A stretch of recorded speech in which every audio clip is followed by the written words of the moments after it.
Allahumma salli wa sallim ala abdika wa rasulika Sayyidina wa maulana Muhammadin wa ala alihi wa ashabihi ajma'in amma ba'd. Jamaah rahimakumullah, kita telah membahas tentang kehamilan yang menjadi pikiran seorang yang sudah menikah tapi nggak hamil-hamil. Banyak pertanyaan yang ditanyakan. Kalau belum menikah, pertanyaannya kapan nikah? Antum masih ingat kisah seorang tetangga yang selalu ditanya kapan menikah, akhirnya dia bacok yang bertanya itu, jemaah. Sakit hati dia. Dan ini juga menjadi pelajaran buat kita. Di antara amalan yang paling dicintai Allah Azza wa Jalla, sururun tudkhiluhu ila muslim. Kegembiraan yang engkau transfer ke hati seorang muslim. Kita ini kadang-kala memang suka ganyang orang. Iki tidak kawin-kawin iki. Coba-coba takon. Apakah pertanyaan itu membuat dia bahagia? Tidak. Kita telah melakukan perbuatan yang gak disukai sama dia. Dan Allah juga gak suka. Oh enggak Ustaz, motivasi Ustaz. Enggak, dia gak suka. Tapi ketika sudah nikah, apa pertanyaan yang paling menyakitkan hati seorang wanita? Belum hamil ya. Loh, pikiri anak iki sing gaya anak dah. Kan ada pertanyaan seperti itu. Loh, sudah berapa tahun udah hamil-hamil? Emang dia yang bikin anak? Lillahi mulkus samawati wal ardh. Yakhluqu ma yasha. Yang menciptakan itu Allah. Makanya ada orang yang nunggu bertahun-tahun nggak punya anak. Maka tolong pertanyaannya jangan sudah hamil, jangan. Pertanyaannya tak doakan ya, semoga cepat punya anak. Itu buat bahagia enggak? Itu buat bahagia. Tapi kalau pertanyaannya, loh, anti ini sudah berapa tahun nikah kok enggak isi-isi? Enggak digarap dah. Astagfirullahaladzim. Jadi ada pertanyaan-pertanyaan yang tidak pantas ya, Ma. Tolong kita mulai belajar. Hidup untuk mengabdi kepada Allah Azza wa Jalla. Antum perbanyak kebaikan di catatan antum. Perbanyak kebaikan di timbangan antum. Dan yang paling banyak memasukkan orang ke neraka itu adalah lisan. Omongan kita. Taib. Ada orang-orang yang hamil tapi digugurkan. Apa sebenarnya faktor yang menyebabkan orang menggugurkan janin? Zina. Ya, hasil zina. Emangnya anak itu punya dosa? Nggak punya. Nih bapak ibunya sudah berzina, dibunuh lagi tuh anak. Yang kedua, kekhawatiran dengan masalah ekonomi mungkin, dengan masalah pendidikan.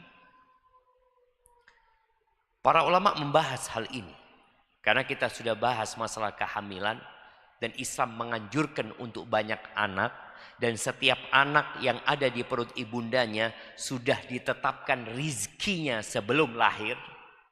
Supaya antum nggak perlu bingung ketika hamil, ya opo rizki ini arek iki. Bagaimana sekolahnya anak ini? Kadangkala ada, loh bapaknya ini minggat. Ada yang seperti itu. Ya apa masa depan anak ini? Ada kekhawatiran-kekhawatiran yang muncul disebabkan lemahnya iman dengan kebesaran Allah dan takdirnya. Orang kadang-kala berpikir, ya apa ya? Ana ini punya anak 2, bapaknya nggak tanggung jawab, ana tulang punggung keluarga. Maka para ulama berbeda pendapat, jemaah. Ada 2 pendapat ulama dalam masalah ini. Ini berkaitan dengan aborsi sebelum ditiupkannya ruh. Kapan ditiupkannya ruh? Umur 120 hari ya. Tapi sebelum 120 hari itu, janin itu sebenarnya sudah bergerak. Tapi belum ada ruhnya. 120 hari. Dari mana kita tahu itu? Ya karena ada wahyu yang diwahyukan kepada Nabi SAW. Sebelum ditiupkannya ruh, terjadi khilaf di antara para ulama. Sebagian ulama membolehkan, sebagian ulama melarang. Kecuali ada alasan yang syar'i. Tapi kalau antum nanti membaca fatwa para ulama, mungkin akan mendapatkan, oh jumhur ulama membolehkan. Disebutkan dari kalangan Hanafiyah dan Syafi'iyah sendiri. Dan Hanabilah, mereka berpendapat, boleh. Apabila belum ditiupkan ruh. Tapi Malikiyah dan sebagian dari Syafi'iyah dan Hanabilah mengatakan enggak boleh. Al-Imam Al-Ghazali termasuk yang menentang dengan penentangan yang berat sekali berkaitan dengan menggugurkan. Kenapa engkau gugurkan? Karena ada orang yang bermudah-mudahan menggugurkan. Oh kan belum ditiupkan ruh. Tapi apa alasanmu harus membunuh itu anak walaupun belum ditiupkan ruh? Boleh jadi anak ini yang akan menjadi tameng penyelamatmu dari api neraka. Maka hendaklah setiap hamba berbaik sangka sama Allah. Bikin orang ini hamil. Insya Allah bikin orang ini hamil. Insya Allah ada baiknya itu anak. Ada sebagian yang bertanya, kenapa ya? Yang nikah itu kadang-kadang sulit hamil. Tapi orang-orang berzina, baru berzina langsung hamil. Boleh jadi Allah ingin engkau taubat. Coba nggak hamil. Terus berzina. Terus berzina. Terus berzina. Tapi ketika hamil mulai berpikir. Di situ ada hikmah.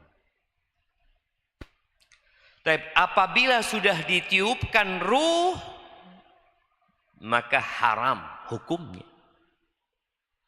Dan ini pendapat yang disepakati oleh imam yang 4. Kalau sudah ditiupkan ruh, tadi umur 120 hari, udah haram.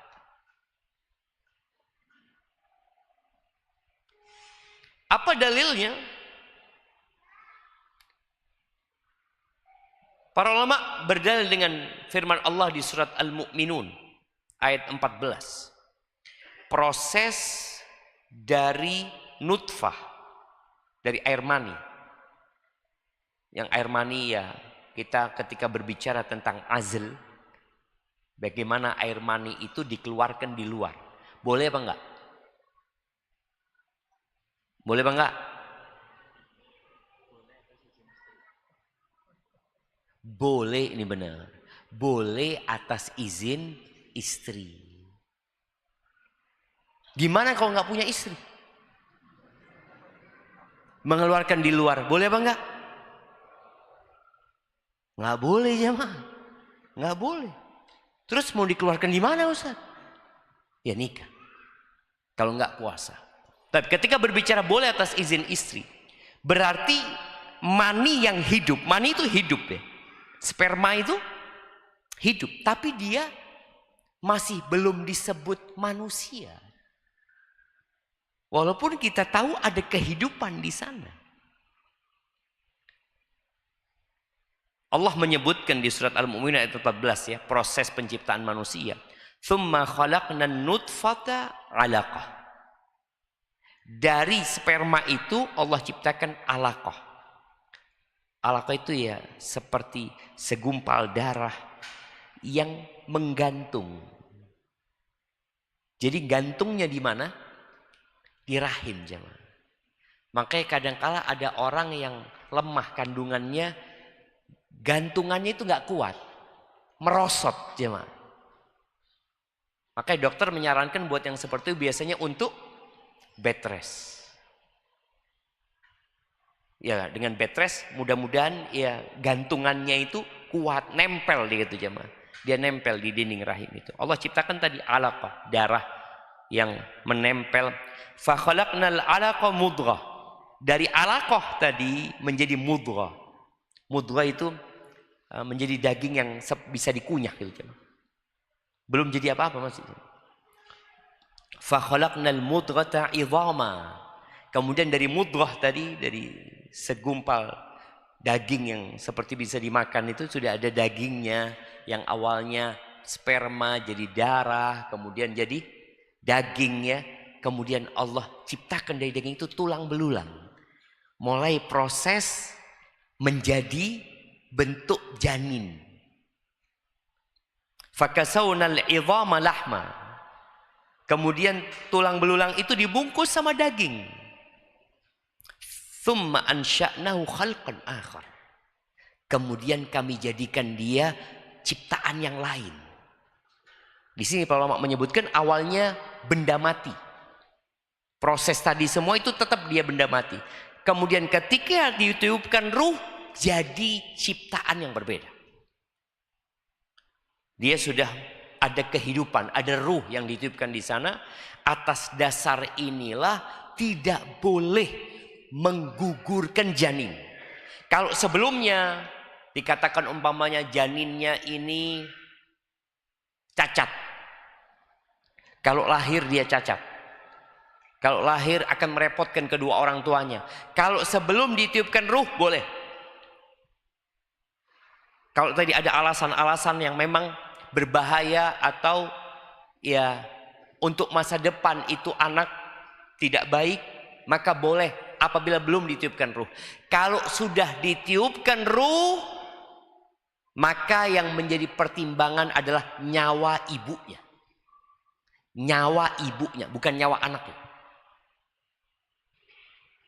Kalau kata dokter mengatakan ini kalau dipertahankan ibunya mati,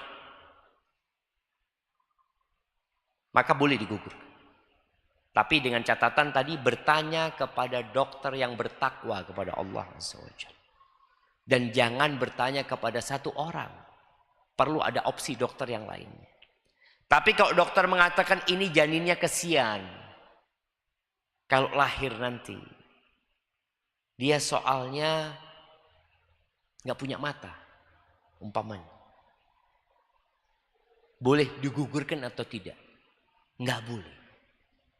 Setelah ditiupkan ruh, dia sudah makhluk hidup. Sebagaimana kita nggak boleh bunuh anak yang lahir cacat. Nggak boleh. Manusia sudah dia. Kenapa engkau bunuh? Engkau keluarkan. Ada orang tua punya anak cacat kemudian boleh dia bunuh? Nggak boleh. Tapi merepotkan orang tua nggak boleh. Anak pernah dapat telepon dari seorang anak SMA, perempuan. Dia telepon mengatakan, Ustadz, alhamdulillah katanya nyambung sama Ustadz. Ibu Ana mau bunuh adik Ana, Ustadz. Karena adiknya cacat memang. Orang kan kalau membunuh ketika janin diaborsi, nggak terlalu merasa berdosa. Karena memang seakan-akan belum jadi manusia. Padahal dengan ditiupkannya ruh, sudah manusia dia. Dia akan dibangkitkan pada hari kiamat. Ketika dia digugurkan. Akhirnya apa yang harus Ana lakukan, Ustaz? Bayangkan ibunya mau bunuh adiknya karena adiknya cacat gitu. Ibu sudah nggak mampu merawat itu anak. Jangan. Boleh jadi tuh anak yang cacat menjadi penyelamat orang tuanya dari api neraka. Wallahi jamaah, hidup ini adalah kesusahan demi kesusahan. Antum hanya akan berpindah dari satu kesusahan dan kesusahan yang selanjutnya. Kita udah bicarakan. Yang jomblo susah, ingin nikah. Udah nikah, ternyata tambah susah. Nah, punya anak tambah susah. Anaknya tambah lagi, terus jemaah. Di sini bukan tempat bersenang-senang. Ada orang-orang yang dikasih anak-anak yang spesial sama Allah Subhanahu wa taala, yang berkebutuhan khusus. Allah sengaja menciptakan itu. Allah punya hikmah. Karena Allah itu alimun hakim. Allah Maha mengatakan, engkau butuh sama anak itu. Engkau butuh. Maka dikasih sama Allah itu anak buat engkau. Untuk menguji kesabaranmu, untuk mengangkat derajatmu, untuk menghapuskan dosa-dosamu. Dan ketahuilah bahwa semua bencana, semua petaka, semua kepedihan, semua kesedihan dengan mati selesai. Engkau akan berpindah ke alam yang lain. Tinggal engkau harus berpikir bagaimana di alam sana. Maka ingat, hukumnya tidak boleh menggugurkan itu anak. Yang boleh hanya berkaitan dengan nyawa ibunya. Kalau nyawa ibunya, karena ini kita tahu ibunya hidup, bernyawa. Kalau ternyata anak ini kalau dibiarkan di perut ibundanya, ibunya yang mati. Maka sang anak boleh digugur. Itu darurat. Ketika dikasih dua pilihan, dua-duanya bahaya, maka menempuh bahaya yang lebih kecil. Menempuh bahaya yang lebih kecil. Sama-sama bahaya, sama-sama bunuh ini. Itu kalau digugurkan mati, ibunya mati. Mana bahaya yang lebih utama? Kalau ibunya yang mati. Karena ibunya ini seperti pohon. Aslinya ibu, anak ini ikut. Sebagian suami dikasih tahu sama dokter, Mas, ini gimana Mas? Kenapa dok? Pilihannya dua, ibunya atau anaknya yang selamat. Antum milih mana aja? Anaknya aja dok, ibunya cari ganti nanti dok. Na'udzubillah. Secara hukum ibunya jamaah. Antum nggak boleh bunuh ibunya. Antum boleh menyebabkan kematian anaknya, boleh. Tapi ibunya nggak boleh. Ketika antum mengatakan, ya saya milih anaknya yang selamat dok. Berarti antum berkonspirasi untuk membunuh siapa? Ibunya. Yang boleh digugurkan anaknya. Karena ada memang laki-laki yang sudah nggak suka sama istrinya, wis, ya Allah, wis tak apa-apa, wis mati bojoku wis. Na'udzubillah, nggak boleh jangan. Ingat, nggak boleh. Tapi berarti pilihannya kalau antara ibu sama janin itu yang dipilih kehidupan ibunya. Anaknya digugurkan. Darurat ya. Kalau sudah ditiupkan ruh. Kapan ditiupkan ruh? Ini hadisnya. Hadis yang diriwayatkan Abdullah bin Mas'ud radhiyallahu taala anhu. Abdullah bin Mas'ud mengatakan, qala haddatsana Rasulullah sallallahu alaihi wasallam wa huwa as-sadiqul masduq. Ini hadis yang ada di Arba'in Nawawiyah.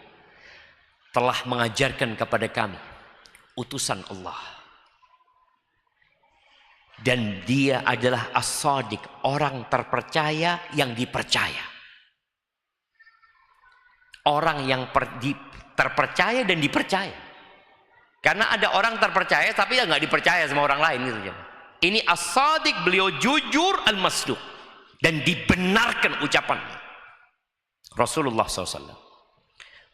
Qala, beliau mengatakan, inna ahadakum yujma'u khalquhu fi batni ummihi arba'ina yawman Sesungguhnya seorang di antara kalian itu dikumpulkan penciptaannya di perut ibunya 40 hari. Makanya ada lagi para ulama yang membahas apakah boleh menggugurkan sebelum 40 hari. Tadi kita sebutkan ada dua pendapat para ulama. Yang satu membolehkan sebelum ditiupkannya ruh, yang satu tidak membolehkan. Yang tidak membolehkan ada pembahasan lagi. Gimana kalau dia belum ditiupkan ruh tapi belum 40 hari? Karena sebelum 40 hari itu memang belum jadi apa-apa, cuma nempel tadi di rahim gitu loh. Boleh enggak? Nah, itu ada pembahasan lain. Tapi disebutkan bahwasanya dikumpulkan tadi selama 40 hari di perut ibunya. Tsumma yakunu alaqatan mithla dzalik. Kemudian menjadi alaqah. Tadi dari air mani yang dibuahin, kemudian dia jadi nempel setelah 40 hari di dinding rahim. Tsumma yakunu mudghatan mithla dzalik. Kemudian menjadi mudghah. Mudghah itu tadi seperti daging yang bisa dikunyah ya. Mudghah mithla dzalik. Tsumma yab'atsu, dan subhanallah ya. Kalau antum membahas penjelasan para medis ya berkaitan dengan proses itu, benar-benar sesuai dengan yang disebutkan dalam Al-Quranul Azim. Mudghah itu seperti daging yang dikunyah jemaah. Bentuknya itu seperti itu. Dan memang benar seperti itu. Setelah itu, tsumma yab'atsullahu malakan. Kemudian Allah mengutus malaikat. Hari ini berapa yang lahir di muka bumi? Ketahuan nggak? Ada datanya. Antum tanya sama Mbah Google, berapa yang lahir hari ini? Coba antum lihat. Nah, coba antum lihat. Berapa yang lahir hari ini? Bayangin ya, detik ini ya, detik ini. Nanti 2 menit lagi berubah, 3 menit lagi berubah. Tapi yang mati berapa? Hari ini. Sama, ada di satu website ya. Di satu website itu semua dicatat di sana. Karena sekarang itu sudah online semua ya. 150.000 yang mati hari ini. Berarti jumlah penduduk bumi akan bertambah apa berkurang? Bertambah jemaah. Dan tambahan paling banyak dari siapa? Dari kaum muslimin.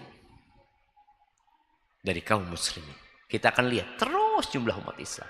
Walaupun kita tahu 6 miliar itu non muslim, 2 miliar muslim, tapi insya Allah 2 miliar ini akan terus bertambah. Dan kita berharap memang umat Nabi kita Muhammad SAW lebih banyak dari yang lainnya. Hari ini lahir 380 ribu coba. Itu yang laporan. Kalau yang lahir di dukun itu nggak dicatat ya ma. Tapi kalau yang di bidan sih masih ada laporan mereka. Mereka membuat laporan tersebut. Tadi ketika umur 120 hari Allah kirim malaikat fayu'maru bi arba'i kalimat. Diperintahkan untuk mencatat 4 kalimat. Yang pertama, wa yuqalu lahu, dikatakan kepada dia, uktub amalahu. Tulis amalan dia. Apa yang akan dia kerjakan? Kenapa? Karena Allah tahu apa yang akan kita kerjakan. Kita nih habis isya mau kemana? Kita kan semua punya rencana kan? Ada satu rencana, ana mau makan Ustaz di warung sebelah Ustaz. Antum punya rencana. Tapi dalam catatan warung sebelah tutup. Loh, kok tutup? Udah ditulis. Antum nggak makan di warung sebelah. Antum makan di rumah teman antum. Allah tahu. Allah tahu berapa jumlah pasir yang berterbangan. Dan Allah bertahu berapa jumlah pasir yang diangkut di Lumajang sana. Antum coba tanya ya sama yang tukang eskavator yang ngangkut pasir itu, tanyakan, ini berapa butir pasir yang diangkut? Nggak tahu dia. Padahal dia yang ngangkut, nggak tahu. Yang punya truk juga nggak tahu. Yang beli ditanya, antum beli berapa butir pasir? Loh, Ayolah sing genah. Tapi Allah tahu jemaah. Dan Allah tahu pasir-pasir itu akan dikirim kemana, akan menjadi bangunan yang mana, akan menjadi tiang yang mana, akan menjadi keramik yang mana. Allah tahu jemaah sebelum pasir itu diciptakan. Allah itu Allamul Ghuyub. Yang pertama Allah ciptakan itu pena. Sebelum kita ada, sebelum bumi ini ada. Lalu Allah mengatakan kepada pena itu, uktub, tulis. Pena itu tanya, wa ma aktub, apa yang aku tulis? Uktub ma huwa kainun ila yaumil qiyamah. Engkau tulis semua yang bakal terjadi sampai hari kiamat. Dengar jodoh. Jodoh itu masuk rezeki enggak? Masuk. Jadi rezekinya ditulis. Ada yang lahir kaya tapi mati miskin. Ada lahir langsung makan pakai sendok emas. Istilahnya benar-benar anaknya orang kaya gitu. Tapi mati nggak punya sendok di rumahnya. Kok bisa itu terjadi? Innallaha yabsutur rizqa liman yasha'u wa yaqdir. Wa ajalah, dan ajalnya. Dan subhanallah, rizki dan ajal ini bareng jemaah. Orang itu tidak akan mati sampai rizkinya selesai. Dan rizki itu tidak akan habis sampai ajalnya nyampe. Jadi antum jangan khawatir. Kalau antum belum waktunya mati, masih ada rizkinya. Ada. Tapi kalau antum ajalnya habis, rizkinya antum putus. Walaupun masih banyak harta yang tersisa, bukan rizki antum. Maka jangan bingung kita dengan urusan rizki. Masuk surga atau masuk neraka. Udah tahu Allah SWT. Jadi ada kitab induk yang namanya Al-Lawh Al-Mahfuz. Ini kitab induk yang menulis semua takdir. Kamu itu sebelum penciptaan. Kemudian ada penulisan takdir atau penetapan takdir tahunan. Kapan? Kapan jemaah? Kapan? Malam Lailatul Qadar. Tapi sebagian orang meyakini di malam nisfu Sya'ban. Kita lihat. Yang sahih bukan nisfu Sya'ban, tapi malam Lailatul Qadar. Fiha yufraku kullu amrin hakim. Di malam itu tahunan. Dan ada penetapan takdir tiap orang. Kapan? Sebelum lahir. Sebelum lahir ditetapkan. Kita punya takdir masing-masing. Makanya kadangkala satu mobil 7 orang, yang 6 tabrakan mati, yang 1 hidup. Lalu apa kata orang? Kok selamat awakmu? Apa amalan? Dipikir sakti cuman enggak, memang pancet mati cuman.